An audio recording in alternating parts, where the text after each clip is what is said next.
kan rakan-rakan kita pun tak dengar kan? Tak dengar. Tak dengar. Nanti Tak dengar. nanti kita cuba cuit-cuit sikit telefon kita ni. Apakah yang menyebabkan dia tak dengar walaupun sayup-sayup dengan suara Tuan Haji. Diharapkan bersabar ya Tuan Haji, makan dulu biskut raya yang ada. Sebabnya Ada lagi ke? sebab kami dengar sayup sangat suara Tuan Haji ke udara sekarang ni. Ajak kita test line Tuan Haji. Jauh lagi lah macam mana ni? Assalamualaikum Tuan Haji. Kan kita tak apa-apa dengar macam mana. Ingatkan tu Tuan Hajinya Mel rupanya. Tak apa, kita cakap dengan Tuan Haji, kita minta Tuan Haji tunggu seketika. Sebabnya kita nak minta Mel ataupun Lily cuba bacakan ucapan dulu sementara kita nak adjust. Kita tolak ke Melaka dahulu. Silakan Mel. Okey, baik. Saya nak bacakan ucapan yang ini daripada Kak Jaimah yang hantarkan ucapan di WhatsApp Melaka FM. Nombornya sekali lagi 0108061023. Nak ucapkan selamat pagi buat Mel, Lily dan juga Alin. Selamat bersiaran di segmen YDB pagi ini dan juga selamat pagi dan selamat berhujung minggu buat semua sahabat-sahabat saya. Kak Jaimah dari Kampung Sungai Boh, Kukup, Pontian, Johor. Terima kasih. Dan Terima juga kasih. yang ini siapa ini Dia kata, Assalamualaikum Mel, Lily dan juga Alin, apa khabar pagi ini? Waalaikumsalam. Kak Nah pagi-pagi ni buat rasa segar lah dan senang hati. Syukur Alhamdulillah. Terima kasih kepada DJ yang akak sayang ni. Akak rasa sungguh terhibur. Akak harap semua pendengar Rancangan Yuk Dengar Benih terhibur juga dengan ucapan selamat pagi buat semua pendengar-pendengar. Terima kasih yang mendengarkan kita, tak kisahlah di Facebook ke ataupun di RTM Mobile ataupun di MyClick. Terima kasih banyak-banyak. Dan juga frekuensi kita semua. Betul. Sebab kita akan sudah ada sehingga jam 10 pagi nanti. Betul. Dan yang bukan ini sebelum malam. Kita pernah nak potong, kita nak potong dia pula. Silakan. Kita nak cuba sekali lagi dengan Tuan Haji. Assalamualaikum Tuan Haji. Waalaikumsalam warahmatullahi. Dapat kita dengar suara Tuan Haji. Alhamdulillah. Apa khabar? Baik adanya, alhamdulillah, DJ Alin. Kita ada Mel. Mel bukan wanita ya Tuan Haji. Yang ini jejaka. Okey. DJ Mel Di Melaka dan juga Lily di Johor FM. Assalamualaikum Tuan Haji. Waalaikumsalam. Orang Melaka, orang Johor. Ya. Ni 9 macam Tuan Haji tak sebut pun. Sebab orang Nagori dah ganggu Tuan Haji pagi-pagi ni. Baik, kita nak bercerita sedikit secara kata umumnya lah kerjaya Tuan Haji ini sebagai kaunselor kanan di Penjara Kajang. Dah berapa lama Tuan Haji di unit kaunselor ni? Baik, terima kasih Negeri FM dan tim untuk pagi ni. So, saya di Penjara Kajang ni masuk tahun yang kelima lah. Alhamdulillah. Lama dah. Tahun yang kelima. Dan sebelum ini Tuan Haji berkhidmat di mana? Saya pernah bertugas di Ibu Pejabat Polis Bukit Aman. Dan kemudian saya ke Pejabat Setiausaha Kerajaan Negeri Sembilan. Kemudian saya diberi peluang oleh kerajaan untuk menyambung belajar dalam masa kaunseling penyalahgunaan dadah. Disebabkan saya ambil dadah itulah saya dipenjarakan. Kisahnya. Itu kisah dia. Jadi untuk peluang melanjutkan pelajaran tu, tempoh untuk menamatkannya tu, adakah dia kira macam short course saja ke kan? Ataupun memang ambil masa 2-3 tahun untuk selesai? Okey, saya punya masa tu 18 bulan, setahun setengah lah. Tapi untuk sekarang ni, siapa-siapa yang nak menyambung masa dalam government tu, peluang yang kita panggil hadiah latihan dalam perkhidmatan ni, tempoh dia 24 bulan, 2 tahun lah. Jadi itu yang sebaik-baiknya yang Tuan Haji gunakan. Dan itulah dia perkhidmatan Tuan Haji di Penjara Kajang sekarang ini. Betul. Dalam banyak-banyak tu kenapa Tuan Haji pilih untuk berkhidmat di Penjara Kajang? Adakah memang ditugaskan di sana ataupun memang saya nak pilih dekat sini? Okey. Pertama sekali perkhidmatan kaunseling ataupun jawatan saya ni sebagai pegawai psikologi lah. Kita ni adalah perkhidmatan guna sama. Jadi guna sama ni kita boleh pergi ke mana-mana kementerian dan jabatan sebenarnya, kecuali Kementerian Pendidikan Malaysia dan juga Kementerian Kesihatan Malaysia. Sebab tu tadi saya memulakan perkhidmatan saya di PDRM, kemudian saya ke Pejabat Setiausaha Kerajaan Negeri Sembilan. Sekarang ni saya berada di penjara. Berapa lama saya di penjara ni kita tak pastilah. Tarikh bebas belum ada lagi lah. Tarikh bebas belum ada lagi. Tapi saya tidak memilih, tetapi saya yakin dan percaya pertama sekali mungkin disebabkan saya sambung belajar dalam bidang penyalahgunaan dadah, dan saya yakin dan percaya pendengar pun mungkin maklum bahawa kebanyakannya penghuni-penghuni di dalam penjara adalah berlatar belakangkan penagihan dadah lah. Jadi kita memang banyak isu berkaitan dengan penagihan dadah. Jadi mungkin itulah sebab itulah juga mungkin saya ditempatkan lah. Dan setakat ini di unit kaunseling penjara Kajang ni ada berapa ramai pegawainya? Okey, dari segi perjawatan kita ada 3 orang sebenarnya, tetapi yang ada sekarang ni yang mengisi jawatan 2 orang sebab seorang sedang sambung belajar lah. Oh, alhamdulillah. Sedang sambung belajar. Jadi untuk perkhidmatan sebagai kaunselor dalam penjara ini memang diperlukan setiap masa, adakah ataupun sesi-sesi yang telah pun disusunkan berjadual ke? Okey, baik. Dari segi perkhidmatan, memang perkhidmatan kaunseling ini adalah salah satu perkhidmatan layanan dan pemulihan yang diberi oleh Jabatan Penjara. Sebab Jabatan Penjara kita ada 5 fungsi utama. Kita tahan, kemudian kita beri layanan, kita bagi pemulihan, kita bagi dari segi kebajikan, dan kita bagi dari segi pemasyarakatan. So perkhidmatan kaunseling ini berada di layanan dan juga pemulihan lah. Memang salah satu perkara yang mereka mesti lalui adalah mesti menjalani pemulihan di dalam penjara. Jadi disebabkan itu jugalah perkhidmatan kaunseling ini diguna pakai untuk salah satu proses untuk penambahbaikan seseorang individu apabila mereka masuk dalam penjara. Itu dia, dan tanggungjawab sebagai pegawai ya.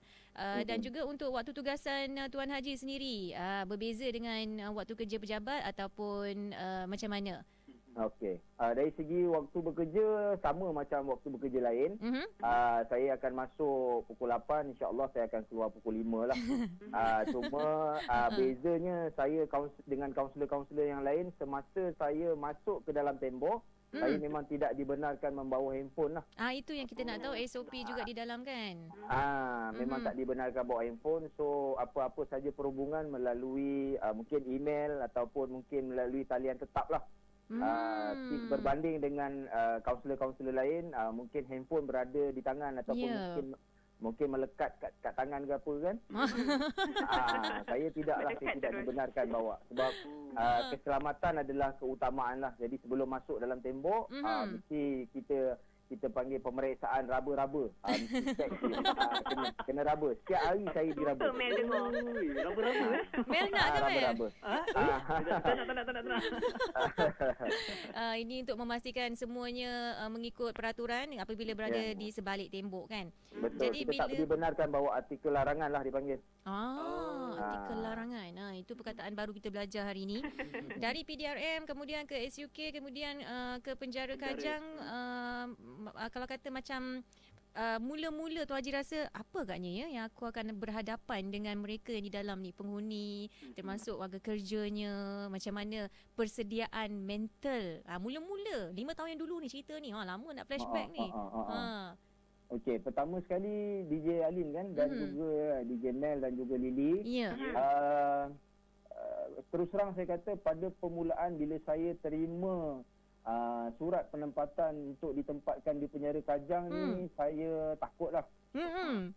Saya takut sebab saya yakin dan percaya semua orang merasakan bahawa mereka yang berada di dalam penjara ni semua orang jahat lah. Orang yang berbahaya, sebab tu dia disimpan kat dalam tu. Sebab kalau dia terlepas, memang orang kata boleh mendatangkan kemudaratan lah kepada masyarakat. Jadi saya tidak mahu menipu diri saya. Memang saya pada peringkat permulaan saya risau. Satu lagi mungkin dengan kaedah berhadapan dengan sebab saya berhadapan dengan mungkin kes-kes pembunuhan, kes rogol, kes curi, kes samun dan sebagainya lah. Jadi itu di antara sebab lah kita rasa takut. Tapi sudah berada 5 tahun di jabatan penjara ni, saya rasa saya dapat sesuatu yang lebih banyak berbanding dengan mungkin kaunselor-kaunselor yang lain lah. Ya. Sebab saya rasa bagi seorang kaunselor, kematangan dalam perkhidmatan ini adalah bagaimana kita banyak buat sesi kaunseling dengan klien-klien. Dan jabatan penjara ataupun penjara Kajang sendiri menawarkan keadaan tersebut. Di mana saya orang kata klien tu akan lalu lalang depan mata kita. Cuma kita nak tak nak je, ambil tak ambil tak ambil. Itulah. So sebab tu saya kata dengan rakan-rakan kaunselor yang lain, penjara ni adalah gelanggang terbaik lah untuk kita mungkin memperkemaskan kita punya perkhidmatan, lagi mematangkan lagi kita punya perkhidmatan dan banyaklah menambah ilmu pengetahuan tentang. Sebab penjara ni dia memberi pengajaran tentang kehidupan kita pada saya. Ya. Kalau Tuan Haji ingat semula lah, klien pertama mula-mula Tuan Haji bagi kaunseling pada ketika itu, apa latar belakang kesnya? Klien pertama saya latar belakang kes pembunuhan lah. Muda, lelaki, wanita? Lelaki lah sebab saya di penjara lelaki sebenarnya. So memang ada penjara wanita Kajang, tapi dia ada pegawai kaunseling ataupun kaunselor wanita sendirilah. Macam saya tu, saya ambil klien tu sebab dia ni BLM, kita panggil Banduan Liputan Media. Banduan Liputan Media. BLM, Banduan Liputan Media. Maksudnya memang kes dia tu high profile lah orang kata. Mendapat liputan media. Ya.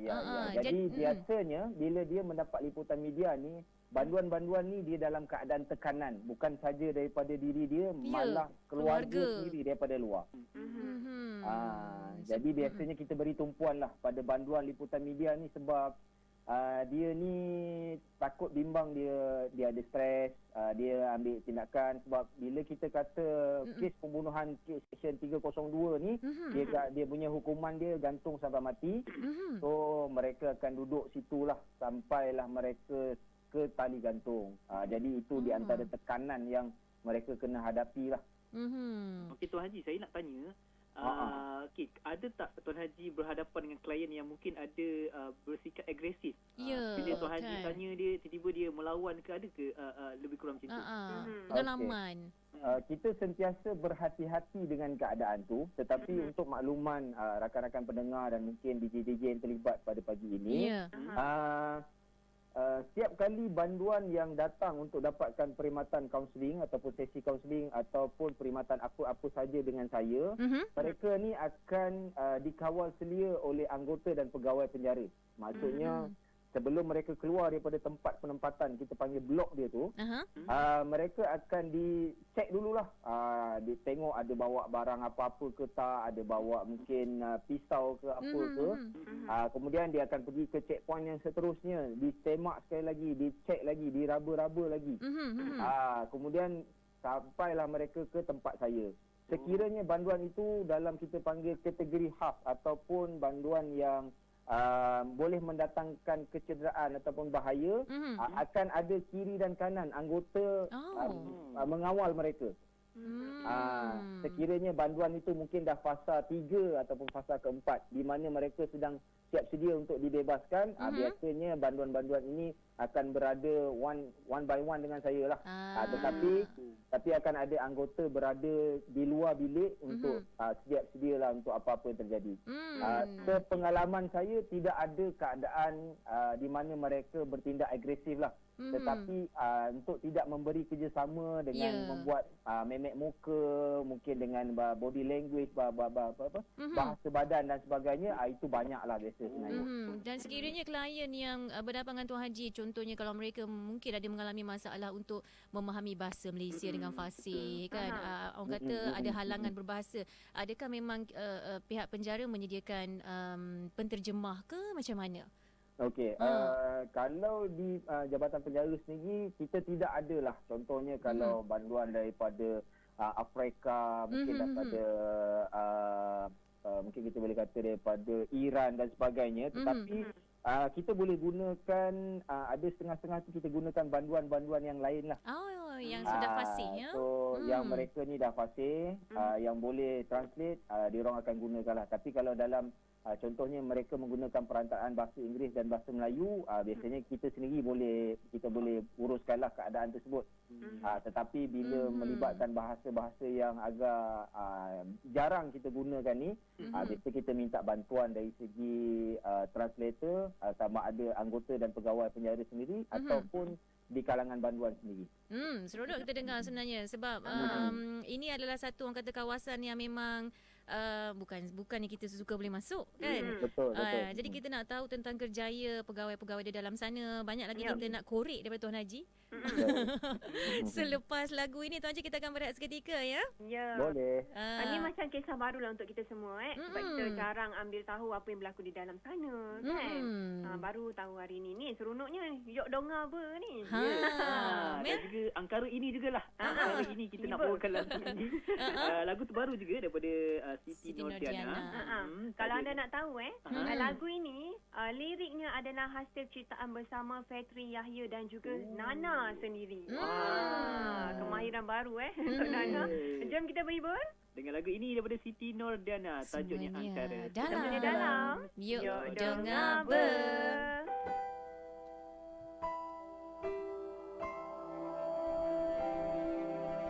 Aku bagaikan merpati di awan, berkelana di langit tak pasti,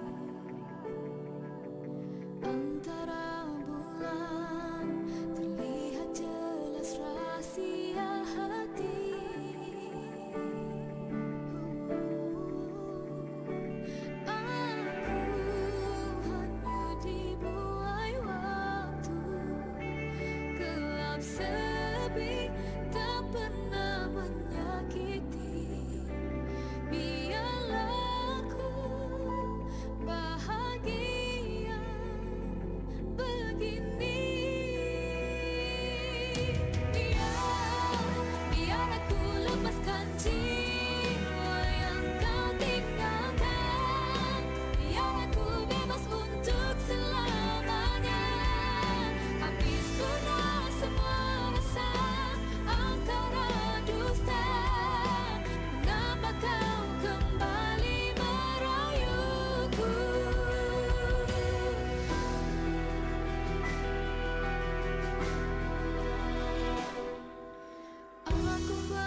Bestiari Negeri, pelancongan ucapan.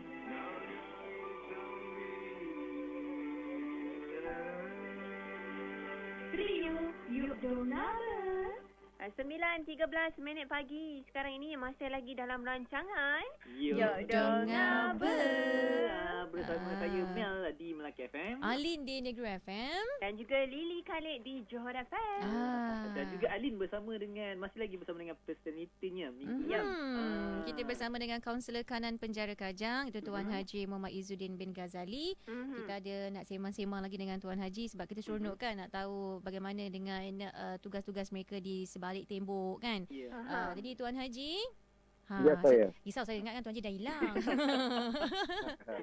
Tuan Haji pun dah berkongsi dengan Facebook Live kita. Terima kasih banyak-banyak. Begitu juga dengan pendengar. Kita harapkan anda dapat berkongsi sebab ada banyak manfaatnya untuk kita ceritakan pada pagi ini. Tuan Haji, kalau imbas kembali bagaimana emosi Tuan Haji bila bertugas sebagai kaunselor ni, ambil masa seminggu ke baru rasa nak bertenang? Reda. Ataupun bila hari pertama bersemangat terus lepas tu down pula. Macam mana emosi turun naiknya bertugas di sana? Okey, baik. Kalau sebab saya dah berada di dua tempat sebelum saya pergi ke tempat yang ketiga ni, dari segi faktor keselamatan lah. Sebab dalam diri seseorang ni dia ada 5 faktor yang menyumbang kepada keseronokan bekerja. So faktor pertama bos, faktor kedua rakan sekerja, faktor ketiga facilities, faktor yang keempat adalah kebajikan dan juga faktor kelima yang terakhir penghargaan. Jadi dia dekat penjara ni yang kita bimbangkan adalah faktor dari segi facilities ataupun keselamatan diri kita lah. Itu di antara benda yang kita fikirkan sebab nak masuk dekat dalam penjara ni dengan berhadapan dengan banduan yang berlatar belakang yang berbeza. Perasaan takut ada, perasaan risau ada, tetapi selepas beberapa minggu lah kita tengok keadaan tu, lepas tu dengan pegawai dan juga anggota Jabatan Penjara sendiri yang mengalu-alukan kedatangan kita sebab mereka pun dah ada rasa orang kata sudah stuck lah, sudah dah jam duduk kat dalam tu kan. Mereka menantikan mungkin pegawai-pegawai yang dalam bidangnya untuk membantu mereka ni. Dan untuk makluman rakan pendengar dan juga DJ-DJ sekalian, sebelum datangnya pegawai psikologi ataupun kaunselor di Jabatan Penjara, mereka ni telah ada satu unit, kita panggil unit pembangunan instan, di mana ada rakan-rakan ataupun runding cara, pegawai runding cara yang membantu menguruskan hal ehwal berkaitan dengan kaunseling ni lah. Jadi bila kami datang ni kita bekerjasama, jadi tidaklah susah dari segi kaedah cara kerja tu, sebab kita dah ada setup lah, mereka dalam penjara ni pun dah ready, bersiap sedia untuk melakukan ataupun melaksanakan program-program pemulihan kepada banduan-banduan ataupun penghuni-penghuni di dalam penjara. Dan masa berurusan dengan penghuni ni, adakah waktu pejabat saja ataupun bila ada diperlukan memang Tuan Haji akan dipanggil? Alhamdulillah, setakat ini kebanyakannya waktu pejabat lah, tetapi kita sentiasa bersiap sedia sekiranya dipanggil. Sebab saya pun kita ada, alhamdulillah Allah beri saya rezeki untuk berjumpa dengan banduan yang pada keesokan harinya akan dihukum gantung. Jadi saya berpeluang datang pada waktu malam. Selepas Isyak kita masuk dan kita berjumpa dengan mereka lah. Dan arwah lah mereka ni pun. Yalah kan.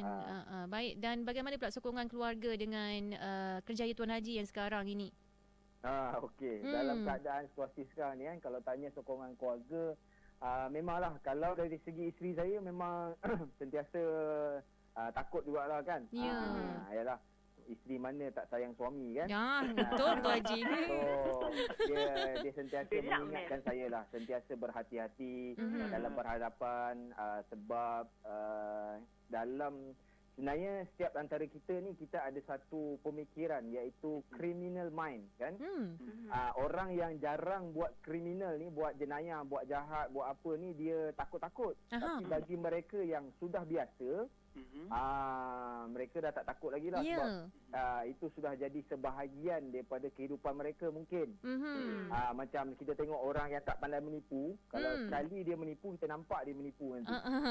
Tapi bila dah Tapi bila dia biasa menipu, akhirnya kita tak perasan mana satu yang betul, mana satu yang tidak. So saya sentiasa berhati-hatilah. Isteri saya pun, anak-anak pun sentiasa ingatkan.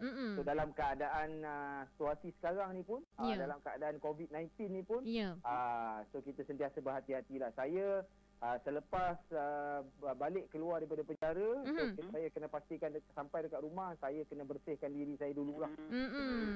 Sebab kebanyakannya mungkin terdedah dengan pelbagai penyakit kan. Terutama sekali dari segi pembawaan penyakit dari pembawaan udara lah. Kita nak tanya sikit lagi tentang kalau Tuan Haji ada sesi dengan penghuni ni, sama ada Tuan Haji pilih sendiri mereka ini ataupun mereka ni dihantar ke unit Tuan Haji. Okey, dia ada dua kaedah lah. Dua keadaan, sama ada mereka datang secara sukarela ataupun mereka ni dirujuk. Kita panggil klien dirujuk ataupun klien sukarela lah. Jadi dari segi klien yang sukarela ni saya pilih lah. Ataupun yang sukarela ni dia orang boleh datang sendiri, ataupun ada juga sukarela tapi saya pilih. Contohnya saya nak hari ni saya nak jumpa dengan banduan yang akan bebas dalam bulan ni. Jadi kita buat satu program, kita susun atur untuk membuat persiapan dari segi pemikiran, emosi dan juga fizikal dia. Sebab mungkin ramai yang tak tahu, mereka dekat dalam ni okey, insya-Allah kita boleh bentuk, kita boleh uruskan. Tapi cabaran banduan ini bermula apabila mereka melangkah keluar dan mereka memegang title sebagai bekas banduan. Itu yang berat sekali lah kan. Saya pun ada nak tanya Tuan Haji ikutkan pengalaman Tuan Haji lah. Paling lama sesi kaunseling tu berapa jam? Okey, sebenarnya standard kalau ni kita buat 45 minit hingga 1 jam untuk kaunseling individu. Kalau untuk kaunseling berkelompok, contohnya saya kumpulkan 12 orang berlatar belakangkan kes yang sama. Contohnya 12-2 memilih kes jenayah dadah lah.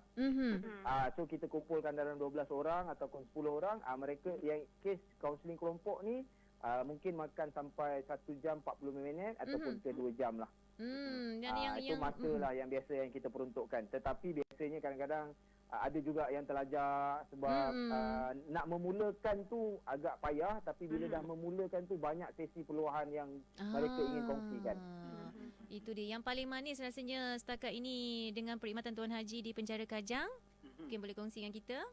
Yang paling manis saya rasa yang paling manis saya bertuah jumpa orang jahat yang boleh memberi kesan kebaikan untuk hidup saya.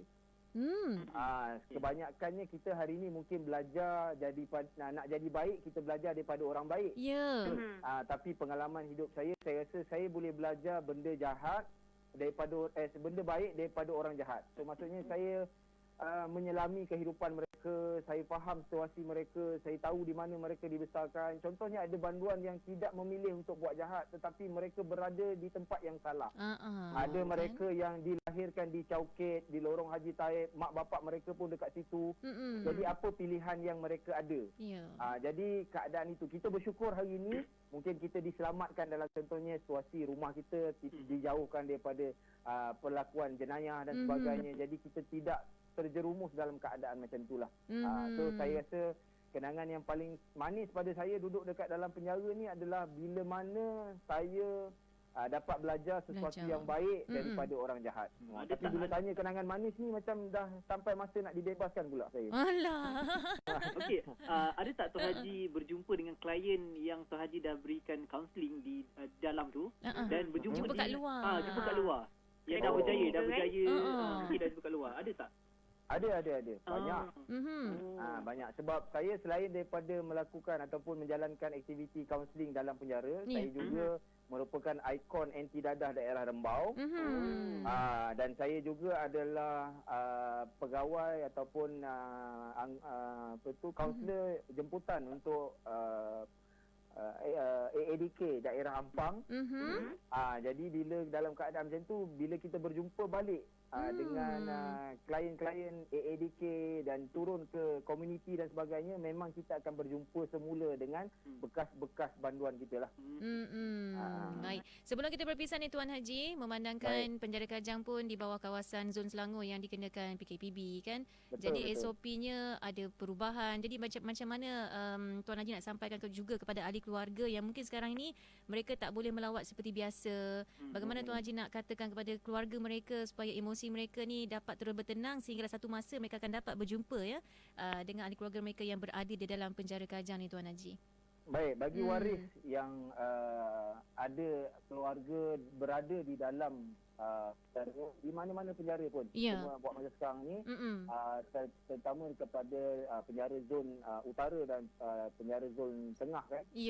Saya pertama saya menasihatkan jangan risau tentang ahli keluarga yang berada di dalam. InsyaAllah mereka cukup makan, mereka sebab kita ada pegawai kebajikan, kita ada pegawai agama, kita ada pegawai pemulihan, kita ada doktor yang memang duduk 24 jam bersama dengan banduan-banduan di dalam. Jadi kepada saya mereka tak perlu risaulah, itu yang pertama. Yang kedua, saya mohon kepada keluarga berdoa. Sebab mungkin kita tak duduk sebelah ahli keluarga kita yang berada dekat dalam, tapi kita boleh hantarkan senjata kita iaitu doa. Doakan keadaan banduan-banduan berada di dalam penjara dalam keadaan selamat, terkawal, tidak dijangkiti apa-apa saja musibah. Dan perlu doakan anggota dan pegawai-pegawai di Jabatan Penjara Malaysia. Mereka ini wir di sebelah tembok yang mungkin tidak didendangkan kepada masyarakat umum. Jadi insya-Allah itu sajalah saya minta, dan apa-apa saja maklumat ini penting ni. Daripada benda yang tidak pastilah. So kalau apa-apa saja nak bertahu berkaitan dengan penjara, boleh berhubung dengan talian di Jabatan Penjara dan sebagainya, cek email, dapatkan daripada laman rasmi Jabatan Penjara sendiri. Jangan dengar cakap-cakap orang, sebab kita bimbang dengar-dengar ini akan menimbulkan persepsi, dan kita bimbang persepsi ini akan memudaratkanlah. Baik Tuan Haji, kami di ketiga-tiga stesen juga mengambil kesempatan ya mengucapkan setinggi-tinggi